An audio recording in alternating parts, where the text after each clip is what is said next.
자, 오늘 주제가 예고해드린 대로 여름철 대표 질환이죠. 냉방병입니다. 그렇습니다. 냉방병. 뭐 대충은 알겠는데 네. 일단 어떤 질환이 정확히 좀 짚어봤으면 좋겠습니다. 겨울에 생기는 병은 한랭에 의한 병, 한파에 의한 병이라고 하는 반면에 이거는 방에 안에 냉기가 있어서 생기는 병입니다. 결국 외부에서 들어온 게 아니라 안에서 발생된 냉기 때문에. 그렇죠. 에어컨이나 선풍기 같은 냉방기에 의한 그 질환을 냉방병이라고 지칭하는 것이죠. 냉방기에 의한 질환이요. 네. 자, 일단 우리가 냉방기 하면은 대표적인 게 에어컨 아니겠습니까? 그렇죠. 보통 에어컨 때문에 발생을 하죠. 네. 예. 그러면 선풍기하고는 상관이 없습니까? 나중에 원인에 대해서 또 설명드리겠지만 예. 그런 냉방병이 잘 걸릴 수 있는 약하신 분들에 있어서는 특히 노인들이 많이 계신데요. 예. 선풍기에도 생깁니다. 냉방기의 상태, 예. 또 냉방의 시간, 예. 또는 이제 냉방기를 사용할 때 그 사람들이 입고 있는 옷과도 관계가 있습니다. 그래서 냉방기를 사용함에도 불구하고 예. 병원도 가보시면 입원 환자들 그 냉방기 세게 틀어놓잖아요. 네, 그렇죠. 근데 잘 안 생겨요. 환자분들은 이불도 두툼하게 덮고 환자복도 꼭 입고 그리고 바깥에 잘 나가지도 않거든요. 그래서. 근데 일반인들은 거의 속옷만 입고 더우니까 러닝화나 팬티 하나 네. 그러고 냉방기 켜놓고 예. 생활을 하다가 예. 또 수시로 바깥에 들락날락. 사람의 몸은 겨울이 되면 겨울 온도에 적응을 하고요. 예. 여름에 뜨거우면 뜨거운 대로 적응을 해서 그 예. 항상성을 유지하게 되어 있는데 이제 여름에는 방에 있을 때는 겨울, 나가면 여름을 왔다 갔다 하게 됩니다. 이럴 때 면역 에너지를 엄청 소모하죠. 그래서 환경의 변화가 많은 분들이 더 문제가 잘 발생합니다. 환경의 변화가 네. 온도 같은 거에 영향을 미치기도 할까요? 그렇습니다. 너무 온도 차이가 많이 나면 가볍게 나는 건 괜찮거든요. 5도 정도까지도 괜찮습니다. 예.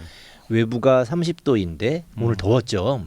오늘 정말 더웠습니다. 예, 근데 30도일 때 내부를 25도 정도 해놓으면 좋은데 예. 저희가 해보시면 아시겠지만 운전할 때 25도 하면 덥죠. 맞아요. 거의 보통 그래서 저도 그렇지만 예. 가장 낮은 온도까지 하고서 틀어요. 그런 에어컨을. 분들도 있고 예. 아무리 높게 해도 22도 정도까지는 맞아요, 맞습니다. 낮춰야 시원한 감을 느끼시니까 맞습니다. 오늘같이 30 몇 도 올라가면 거의 네. 15도 이상 차이가 나게 되죠. 그러네요. 그렇게 되면 이제 온도 차이가 극명해지죠. 그럴 때 더 심하게 발생합니다. 온도차 극명할 때. 네. 자, 그러면 구체적으로 증상은 어떻게 나타납니까? 이해하시기 쉽게 정리를 한다면 예. 감기, 몸살의 장염과 예. 비슷한 증상이 옵니다. 감기, 몸살의 장염. 과 비슷한. 그러니까 일반 감기 증세는 뭐 웬만한 그분들이 약한 면역 부위들, 코면 코, 네. 목이면 목, 기관지면 기관지 다 생길 수 있고요. 예. 거기에 겸해서 설사, 음. 우리가 장염 걸리면 이제 오게 되잖아요. 예. 또는 반대로 변비, 또는 뭐 기운 없고 몸살 나면 근육통 오잖아요. 그렇죠. 근육통 뭐 이런 것들 열나고 하는 증세들이 일반 가벼운 감기 플러스 그런 증상이 동반한다면 냉방기에 의한 질병일 수 있죠. 그렇군요. 일단 뭐 감기, 몸살하고 비슷하게 봐야 되겠군요. 그렇습니다. 이게 흔히 여성이 남성보다 냉방병에 더 취약하다는 이야기가 있던데 그렇죠. 맞습니까? 그렇습니다. 그건 왜 그렇습니까? 일단 가장 기본적인 부분은 예. 기초대사량이라는 말 아시죠? 예. 여성 기초대사량이 남성보다 적습니다. 평균적으로 기초대사량이 많다는 것은 단위 시간당 내 몸에서 배출해내는 열량이 높다는 뜻이거든요. 뜨끈뜨끈하죠. 예, 그 남성 호르몬의 어떤 작용과도 밀접한 관계가 있지만 예. 그러다 보니까 좀 더 몸에 열이 많으니까 냉방기의 어떤 작용에 방어가 잘 되는 편이죠. 여성이 상대적으로 남성보다 방어가 잘 안 되는 것이 첫 번째 문제고 예.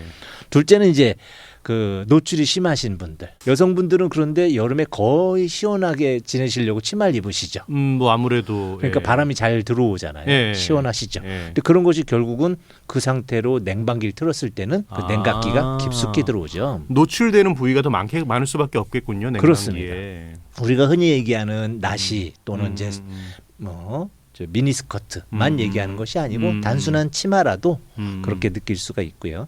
또 여성은 자궁이 냉기에 특히 약합니다. 아. 그렇기 때문에 자궁병들이 또 냉기에 잘 생기고 예. 이런 것들이 이제 누적돼서 아무래도 여성의 경우에 더 이제 취약하시게 되는 거죠. 그렇군요. 어떤 사람들이 더 냉방병에 쉽게 걸릴 수 있을까요? 뭐 예를 들면 뭐 면역력이나 이런 분들. 그렇죠. 직업적으로 일단 나눠봐야 되고요. 직업적으로요? 그렇습니다. 에어컨을 안 쓰고 살 수 없는 분들이 택시 운전, 버스 운전 같은 거 하시는 분들 또는 네. 서비스 업종에서 커피숍 이런 데서 냉방기 세게 틀지 않으면 손님들이 싫어하시잖아요. 대표적으로 은행 같은 데도 그렇죠. 그렇죠. 네. 병원도 그렇습니다. 아, 사실은. 병원도 그러네요. 예. 손님들은 외부에 맞아야 더운 되기 데서 때문에. 오시니까 그렇죠, 그렇죠. 세게 시원해야죠, 틀어놔야 일단. 되는. 예. 이런 데 장기적으로 근무하시는 분들이 아. 취약하겠고요. 예. 또 그런 데 근무하시면서도 이제 어린이, 노약자, 마른 여성 예. 그리고 방금 PD님이 짚어주신 예. 면역력 떨어지시는 분들, 이제 호흡기의 면역력이 떨어져서 뭐 COPD, 예. 그러니까 만성 폐쇄성 폐질환 앓고 계신 예. 분들 있죠. 예. 예. 또는 뭐 천식 환자, 만성 기관지 환자, 거기다가 이제 성인병으로 넘어가서 고혈압, 당뇨 환자도 좋지 않습니다. 아, 그래요. 자, 일단 그러면 냉방병에 걸리면 치료를 어떻게 합니까? 보통? 이제 한방적인 치료법에 대해서 먼저 설명을 간단하게 드리면 예. 이제 기초 대사량을 올릴 수도 있습니다.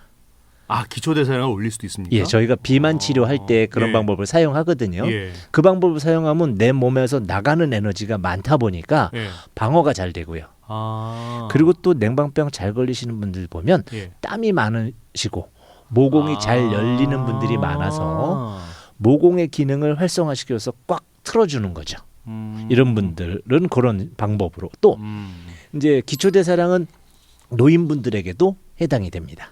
그래서 속을 위와 장을 따뜻하게 함으로써 열량의 발생을 높여주면 이제 치료가 잘 되고요. 또 이런 치료 외에도 이제 일반 민간의 치료법으로 하신다면 생강차라든지 이런 것을 생강차. 드시는 것 권해드리고요.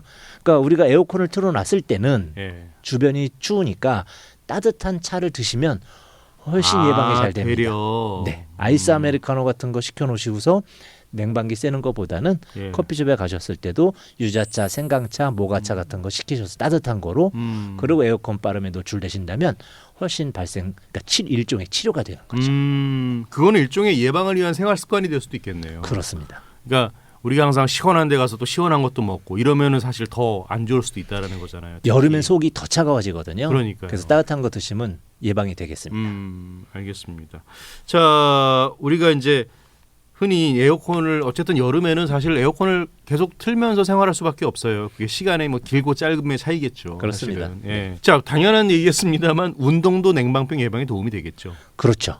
이제 냉방병의 가장 기본 원리는 차가운 외기가 혈관을 수축한다는 데 있습니다. 그래서 혈류순환이 잘 안 되고 예. 면역도 떨어지는데 혈관을 확장시켜야 되겠죠. 그렇다고 해서 땀이 많이 나는 계절에 심한 운동을 할 수 없으므로 예. 스트레칭 정도가 좋겠습니다. 그런 정도 해서 그걸 수시로 반복하신다면 예. 에어컨을 사용하면서 가만히 앉아 계신 분보다는 훨씬 예방이 되시겠죠. 네. 알겠습니다. 이번 시간 냉방병을 주제로 이야기 나눠보고 있는데요. 2부에서는 일단 여기까지 마무리를 하고 네. 3부에서 우리 청취자 여러분들의 궁금증 더 많이 풀어보는 시간 가져보도록 하겠습니다.